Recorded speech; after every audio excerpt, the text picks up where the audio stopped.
வகைப்பற்று என்ற சிந்தனை தலைப்பை வழங்குமாறு வாழ்க வளமுடன். வாழ்க வளமுடன் அம்மா. வாழ்க வாழ்க வையகம். வளமுடன் சுப்புலட்சுமி அம்மா. நீங்கள் நன்றிகள் ஆரம்பிங்க அம்மா. அம்மா. நன்றி. வாழ்க வளம். நன்றி. வாழ்க வையகம், வாழ்க வையகம், வாழ்க வளமுடன். குரு வாழ்க, குருவே துணை.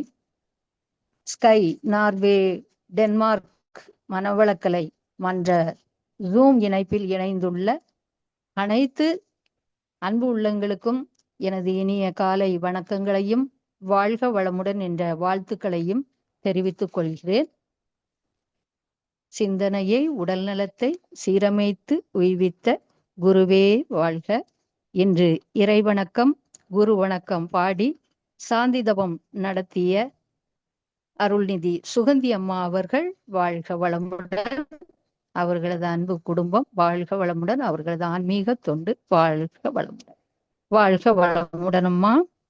ஆசான் அருட்தந்தை வேதாத்ரி மகரிஷி அவர்கள் வாழ்க்கை மலர்கள் புத்தகத்திலிருந்து ஐவகை பற்று என்ற தலைப்பை சிந்தனை அளிப்பதற்காக எனக்கு இந்த வாய்ப்பு கிடைத்திருக்கிறது. ஐவகை பற்று.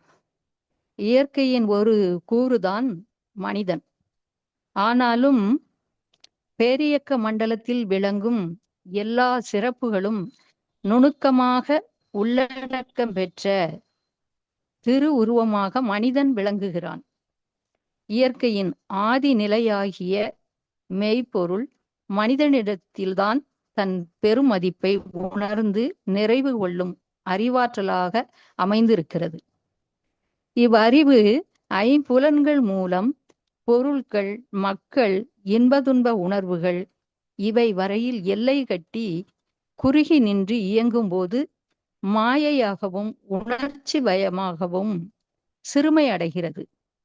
அவ்வறிவு தனது இயக்கத்திற்கு உலக மக்கள் சமுதாயத்தின் எண்ண அலைகளும் பேரியக்க மண்டலத்தில் இயங்கும் எல்லா தோற்றங்களின் ஆற்றலும் அடிப்படையாக அமைந்துதான் அறிவில் முழுமை பெற்று உய்ய உதவியாக உள்ளன என்ற விளக்கத்தில் மெய்ஞானமாகி விரிவும் விழிப்பும் பெற்று நிறைவு பெறுகிறது.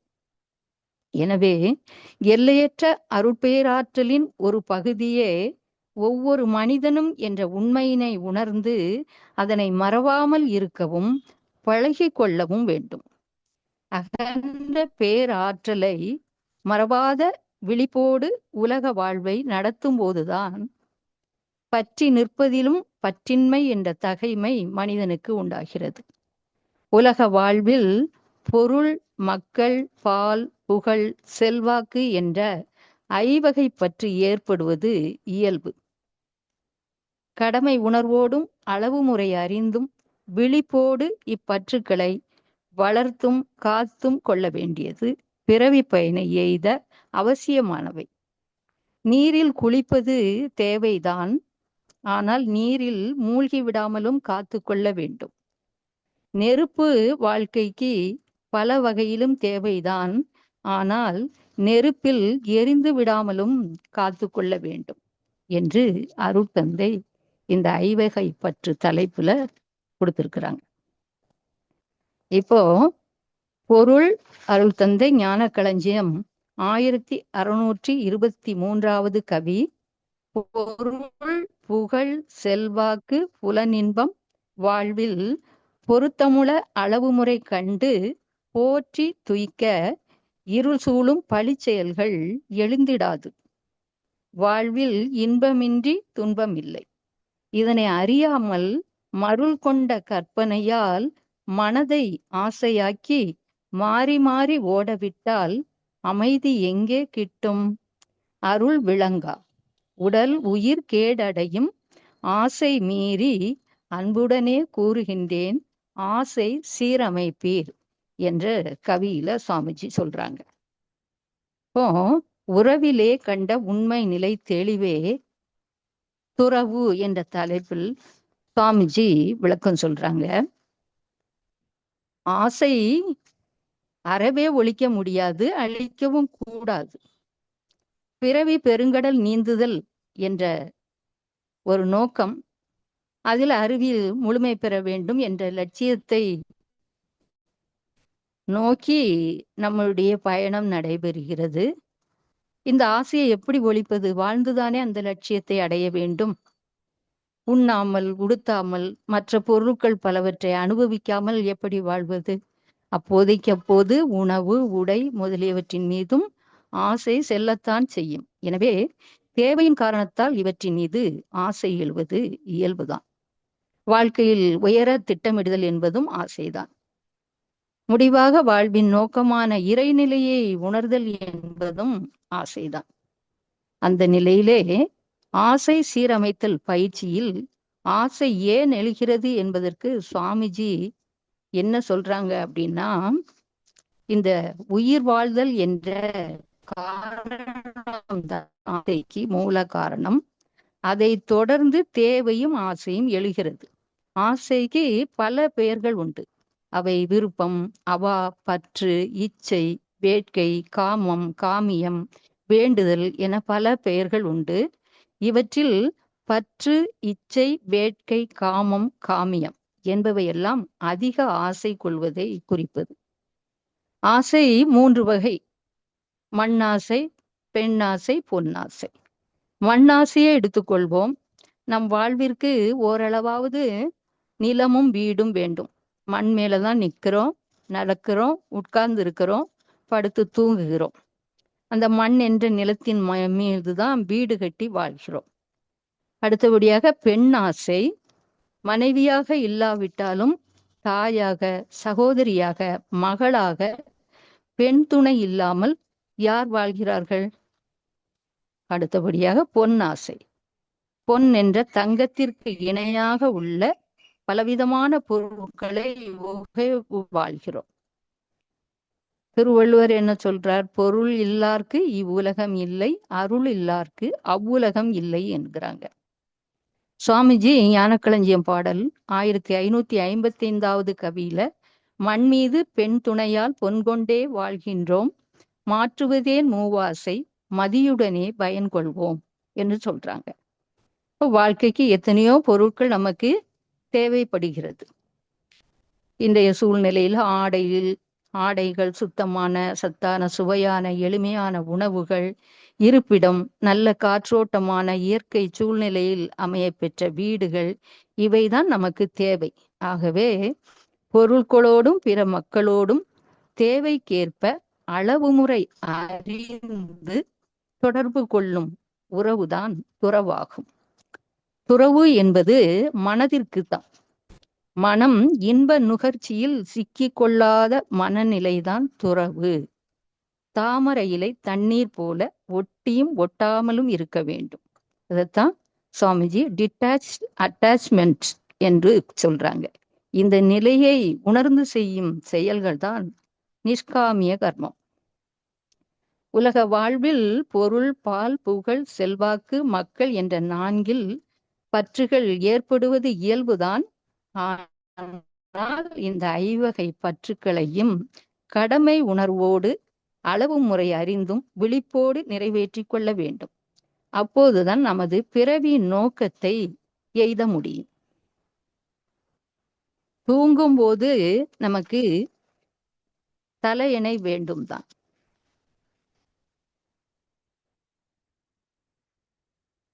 அதற்காக அதனை எந்நேரமும் நாம் தலையில் கட்டி கொண்டிருப்பதில்லை. அதுபோல கொதிக்கும் பாலை அடுப்பிலிருந்து கீழே இறக்கி வைக்கும் போது மட்டும்தான் பிடிதுணையை மறவாது பயன்படுத்துகிறோம். மற்ற நேரங்களில் அதை தொடுவதில்லை. அதே போல விழிப்பு நிலையில் பொருட்களோடும் அளவோடும் முறையோடும் உறவு கொள்ள வேண்டும். உயிர்களோடு தொடர்பு கொள்ளும் போது புலன் மயக்கமோ பிணக்கோ இன்றி இணக்கத்தோடு தொடர்பு கொள்ள வேண்டும். பொருட்களோடு தொடர்பு கொள்ளும் போது புலன் மயக்கமின்றி தொடர்பு கொள்ள வேண்டும். அவ்வாறு தொடர்பு கொள்ளும் போது மனம் அனுபவத்தோடு ஒட்டாத துறவு நிலையில் இருக்க வேண்டும். எண்ணத்தால் பூணும் துறவாகிய உறவில் ஏற்படும் தெளிவு ஆசைகளை சீரமைத்து கொள்ளவும் வாழ்வினை உய்விக்கவும் உதவும்.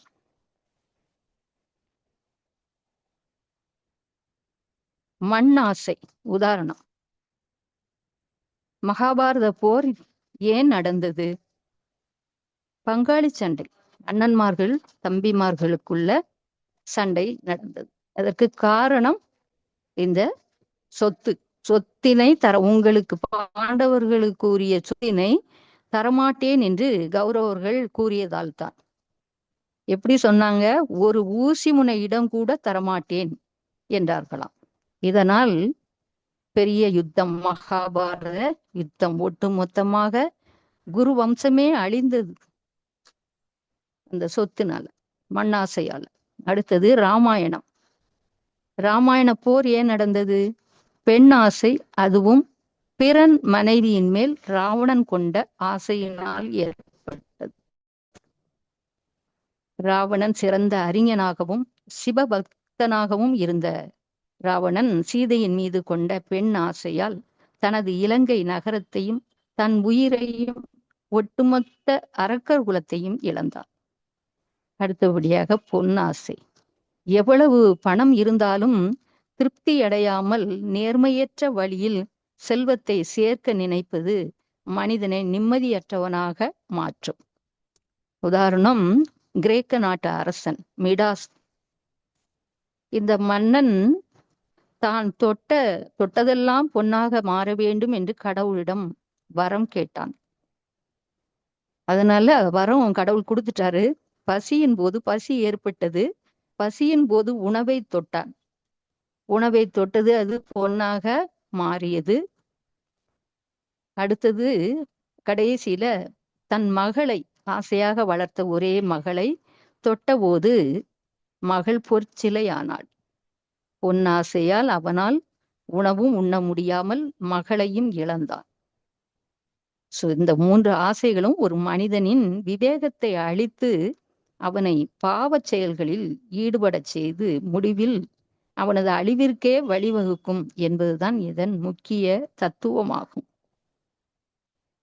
இந்த ஐவகை பற்று, பொருள், மக்கள், புலனின்பம் அல்லது பால், புகழ், செல்வாக்கு என்ற ஐவக பற்றுகள் என்பது ஆன்மீகம் மற்றும் அறிவு பாதையின் முன்னேறுவதை தடுக்கும் 5 கட்டுகளை குறிக்கும். இவைகளை பற்றி எளிமையான விளக்கம்: பொருள் பற்று, செல்வத்தின் மீது பற்று, பணம், சொத்து, நகைகள், விலை உயர்ந்த பொருட்கள் மீது வைக்கும் அளவு கடந்த ஆசை. பொருள் வேண்டும் என்பது சுவாமிஜியின் கருத்துப்படி நிறை செல்வம். தன் வாழ்த்து சங்கல்பத்துல நிறை செல்வம் வேண்டும். பொருள் இல்லாமல் வாழ முடியாது. ஆகவே அந்த பொருள் நிறைவான செல்வம், வாழ்க்கைக்கு தேவையான நிறைவான செல்வம் வேண்டும் என்று சுவாமிஜி சொல்றாங்க. இந்த ஒரு உதாரணத்துக்கு ஒரு திரைப்பட பாடல். பொருளாசைக்காக: காசேதான் கடவுளப்பா, அந்த கடவுளுக்கும் இது தெரியுமப்பா, கைக்கு கைமாறும் பணமே, உன்னை கைப்பற்ற நினைக்குது மனமே, நீ தேடும் போது வருவதுண்டோ, விட்டு போகும்போது சொல்வதுண்டோ, அளவுக்கு மேலே பணம் வைத்திருந்தால் அவனும் திருடனும் ஒன்றாகும், வரவுக்கு மேலே செலவுகள் செய்தால் அவனும் குருடனும் ஒன்றாகும், களவுக்கு போகும் பொருளை எடுத்து, இது முக்கியமானதா பாயிண்ட், களவுக்கு போகும் பொருளை எடுத்து வறுமைக்கு தந்தால் தருமமடா, பூட்டுக்கு மேலே பூட்டை போட்டு பூட்டி வைத்தால் அது கருமமடா என்ற இந்த பாடல்.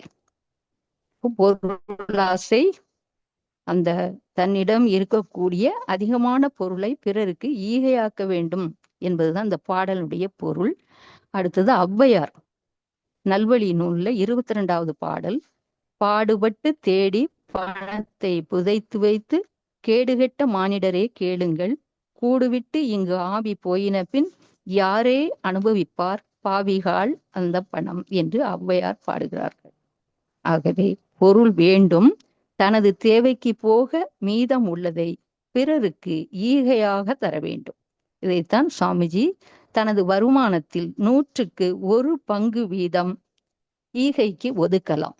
எனவே ஈகை என்ற அந்த மனநிலையை கொண்டு பிறர் நலத்திற்காக ஈகையாக்கி, செல்வம் உடையோர் மிகுதியாக எந்த அளவிலும் ஈகைக்கு பொருளை ஒதுக்கலாம். இந்த கடும்பற்றை ஒழுங்கு செய்து கொள்வதற்கு ஈகை என்ற மனநிலையை நாம் ஏற்படுத்தி கொள்ள வேண்டும். அதுலதான் குறள் 226ல அற்றார் அழிபசி தீர்த்தல் அஃதொருவன் பெற்றான் பொருள்வை புலி என்று திருவள்ளுவர் இந்த குறள்ல சொல்றாங்க. இதன் பொருள், வறுமையில் உள்ளவர்களின் கொடிய பசியை போக்குவதுதான் ஒருவனுடைய தன்னுடைய வருமானத்தின் மூலமாக தான் சேர்த்த செல்வத்தை பிற்காலத்தில் தனக்கு உதவும் வகையில் பாதுகாப்பான இடத்தில் சேமித்து வைக்கும் வைப்பு நிதியாகும் என்பதாகும்.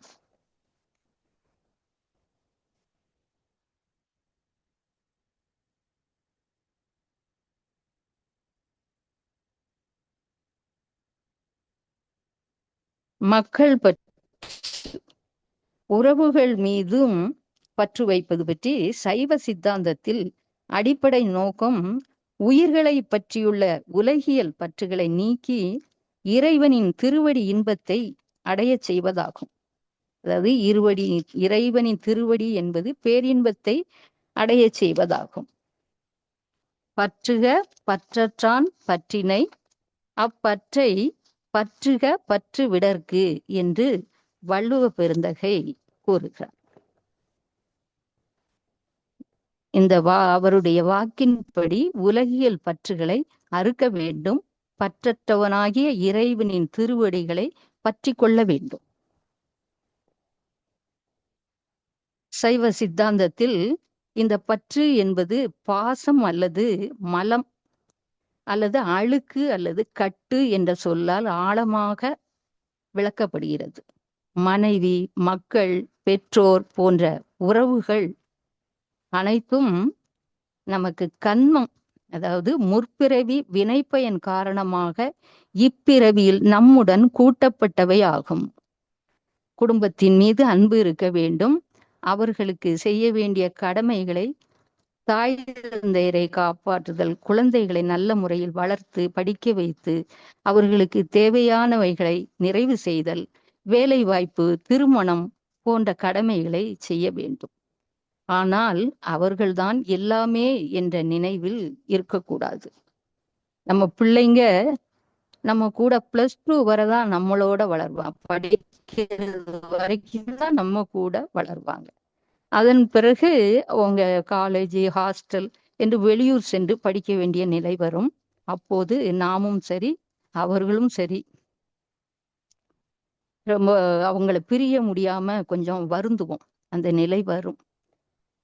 அப்போ இந்த வருந்துதல், அழுகிறதெல்லாம் நம்ம ஓரளவுக்கு ஒரு நிலையில அதை ஏற்றுக்கொள்ள வேண்டும்.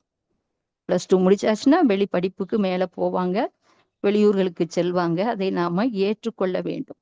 அதற்காக நாம இன்னுமே என் குழந்தை, என் மகன் என் கூடவே இருந்தான், நான் எங்க போனாலும் என் கூட தான் வருவான் அப்படிங்கிற எண்ணத்தை எல்லாம் நம்ம கொஞ்சம் குறைச்சி வச்சுக்கணும். 18 வயது வரைதான் குழந்தைகள் நம்முடன் இருப்பார்கள். அதன் பிறகு அவங்களுடைய கல்லூரி படிப்பு, அப்புறம் வேலை, திருமணம் என்ற பிரிவு வரத்தான் செய்யும். அதிகமாக பாசம் பற்று வைக்கக்கூடாது. பாசம் என்பது வழுக்கும். அதாவது நம்ம வீட்டுல பாத்திரம் தேய்க்கிற இடம், துணி துவைக்கிற இடம், இந்த ரெண்டும் ஒரே இடத்துலதான் பெரும்பாலும் செய்வோம். அந்த இடத்துல தண்ணீர் அந்த இடத்திலேயே நம்ம சிந்துறதுனால பாசம் பிடித்து விடும். அதில் நாம் காலை வைத்தால் வழுக்கி விடும். இதே போல்தான் பிள்ளைங்க, வாழ்க்கை துணை, பெற்றோர், சகோதர சகோதரிகள் இவர்கள் மீது நாம் அதிகமாக பாசம் வைக்கும் போது நமக்கு வழுக்கும். அதுவே அதிக பாசம் என்பதுதான் பற்று என்பதாகும். இதுதான் மக்கள் பற்று என்று சுவாமிஜி நமக்கு சொல்றாங்க. அடுத்தது, இந்த பற்று நம்ம அளவோட நம்ம பற்று இல்லாம பாசமும் இல்லாம அந்த உறவு முறைய பட்டும் படாமலும், அதாவது தாமரை இலை தண்ணீர் போல என்றும் சொல்லலாம், புளியம்பழமும் தோடும் போல. அதனுடைய ஓடும் புளியம்பழமும் ஒன்றோடு ஒன்று ஒட்டாமலும் ஒட்டியும் இருக்கும். அந்த நிலையில இந்த பற்று இருக்க வேண்டும். அடுத்தது திருவள்ளுவர் சொல்றாங்க, யான் எனது என்னும் செருக்கறுப்பான் வானோர்க்கு உயர்ந்த உலகம் புகும் என்ற பாடல், இதனுடைய பொருள், யான் எனது என்ற ஆணவத்தை அறவே விலக்கி விட்டவன் வான் புகழையும் மிஞ்சுகின்ற உலக புகழுக்கு உரியவனாவான் என்று சாமிஜி சொல்றாங்க. இப்போ அடுத்தபடியாக புலனின்பம். மெய், வாய், கண், மூக்கு, செவி என்ற 5 புலன்களின் வழியாக அனுபவிக்கும் இன்பங்களில் அளவு முறை வேண்டும். பெரும்பாலும் கண்களின் மூலமும் வாய், சுவை, நாக்கின் மூலமும் தான் நாம் அதிகமாக இந்த இன்பங்களை அனுபவித்து வருகிறோம். அந்த அனுபவம் அளவு மீறும் போது அதுவே நமக்கு துன்பமாகிறது. புலன்களின் மூலம் இன்ப துன்பங்களை நமது ஜீவகாந்த செலவின் மூலமாக அனுபவிக்கிறோம். இதனால் நமது உயிராற்றல் அதிகமாக செலவாகிறது, புலன்களும் பாதிக்கப்படுகின்றன. உதாரணமாக குழந்தைகள், பெரியவர்களும் கூட டிவி பார்க்கிறது, ஸ்மார்ட் போன் இவற்றை அதிகமாக பயன்படுத்துகிறோம். இதனால் நமது கண்களின் வழியாக வெளியேறுகின்ற ஜீவகாந்த ஆற்றல் அதிகப்படுகிறது. அதன் காரணமாக உயிராற்றலுடைய இழப்பு அதிகமாகிறது. அதே போன்று சுவை, உணவு சுவையாக இருக்கிறது என்பதற்காக அளவுக்கு அதிகமாக உண்டு வயிறும் கெட்டு போகிறது. இன்று வயிற்று வலி, நாளை வயிற்றுப்போக்கு என்று அதிக துன்பங்கள் ஏற்படுகின்றன. 1396வது பாடல் ஞான களஞ்சியத்துல சுவாமிஜி 5 புலன்களின் மூலம் உயிரின் ஆற்றல் அழிவதையே இன்பமென உணர் மயக்கம். சிந்தனையில் உயருங்கால் ஜீவகாந்தம் சிதறுவதே ஐயுணர்வென்று அறிந்து கொண்டோம். உந்த உந்த குண்டலினி புருவ மையத்து ஊதிவரும் பேரறிவின் ஆற்றல் பெற்று சொந்த தனி முயற்சியினால் வாழ்வாராய்ந்து சொல், நினைவு, செயல் 3ஐ ஒழுங்கு செய்வோம் என்று சுவாமிஜி பாடுறாங்க. அடுத்தபடியாக புகழ். எப்படியும் புகழ் பெறலாம் என்று இருக்கலாம் என்பது முறையன்று. புகழ் என்பது தான் விரும்பி பெறுவதோ, தானே ஏதாவது செய்து அதன் மூலமாக புகழ் வர வேண்டும் என்று நினைப்பது சரி என்று. தன் செயலின் மூலமாக மக்கள் காட்டும் மனநிலைதான் புகழாக இருக்கும்.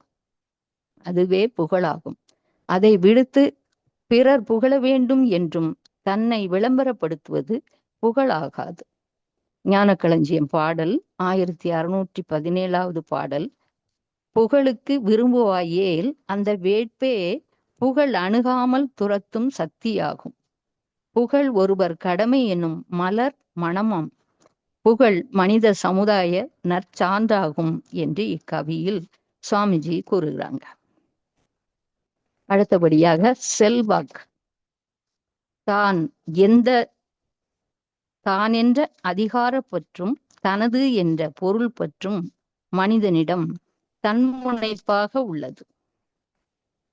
அதிகாரப்பற்று என்பது தன்னிடம் உள்ள கல்வி அறிவு, அறிவுத்திறன், செல்வ வளம், வயது, உடல் வலிவு, செயல்திறன் இவற்றை கொண்டு தன்னை பிறர் மதிக்க வேண்டும், பாராட்ட வேண்டும், தான் சொல்வதை பிறர் கேட்க வேண்டும் என்ற எதிர்பார்ப்பு மனதில் இருந்தால், பிறர் அந்த மரியாதையை கொடுக்க தவறிவிட்டால் உணர்ச்சி பயப்படுவது, மற்றவர்களை விரோதிகளாக கருதுவது போன்ற குணங்களாகும். பிறரை அதிகாரம் செய்தல், கமெண்ட் செய்தல், குறை கூறுதல், அடுத்தது கட்டாயப்படுத்துதல், டிமாண்ட் செய்வது போன்ற குணங்கள் இந்த குணங்களால் தம்மை உயர்வாக காட்டிக் கொள்கிறார்கள். இதனால் மற்றவர்களின் வெறுப்பும் பகையும் தான் ஏற்படுகிறது. அதை விடுத்து நமது திறமைகள், பண்புகள் இவற்றால் தனது குறைகளை உணர்ந்து நம்மை மாற்றிக்கொண்டு செயல்களில், குணங்களில் உயர்வை ஏற்படுத்தி கொள்ள வேண்டும். பிறரை நோ கமெண்ட், நோ டிமாண்ட் செய்வதை தவிர்த்து தம்மை மேன்மைப்படுத்தி கொள்ள வேண்டும். இந்த வகையில் தான் சுவாமிஜி 1622வது கவியில தான் என்னும் செல்வாக்கு பற்றும் மற்றும் தனது என்னும் பொருள் பற்றும் தன் முனைப்பாம் ஊன் உருவில் உணர்ச்சிகளாய் அருகுணங்களாய் உருவாகி எழும் செயல்கள் துன்பம் நல்கும். ஆன்மாவின் இச்செயல்கள் பதிவு பெற்றால் அவையேதான் பழி செயல்கள் பதிவு ஆகும் என்று கூறுகிறார்கள். அருட்தந்தை. எனவே நம்மிடம் எழும் ஆசைகளை பேராசையாக மலர்ந்து அதுவே கடும்பற்றான ஐவகை பற்றுகளாகியது. இத்தகைய பற்றுகளை பொருள்பற்றை ஈகையாகவும் புலன் இன்பங்களில் அளவு முறை காத்து அனுபவிக்கவும் பிறர் பாலை நாடுவதை கற்பு நெறியாகவும் மக்கள் பற்றுகளை ஒட்டியும் ஒட்டாமலும் தாமரை இலை தண்ணீர் போலவும் செல்வாக்கை அனைவரும் ஒரே நிலைதான், அனைவரும் சமமே என்ற உணர்வோடு நாம் நமது செயல்களை ஒழுங்குபடுத்தி கொண்டு நிறைவாகவும் மகிழ்ச்சியாகவும் அமைதியாகவும் வாழ்வோம் என்ற சிந்தனையோடு வாய்ப்பளித்த நார்வே, டென்மார்க் இணைய வழியில் இணைந்துள்ள அனைத்து அன்பு உள்ளங்களுக்கும் எனது நன்றி கலந்த வணக்கத்தை தெரிவித்து நிறைவு செய்கிறேன். வாழ்க வையகம், வாழ்க வையகம், வாழ்க வளமுடன். நன்றிகளம்மா, வாழ்க வளமுடன். வாழ்க வளமுடன் அம்மா. நன்றி. வாழ்க வளமுடன். அருமையான சிந்தனை வழங்கி இருக்கிறீர்கள். நமது நோர்வே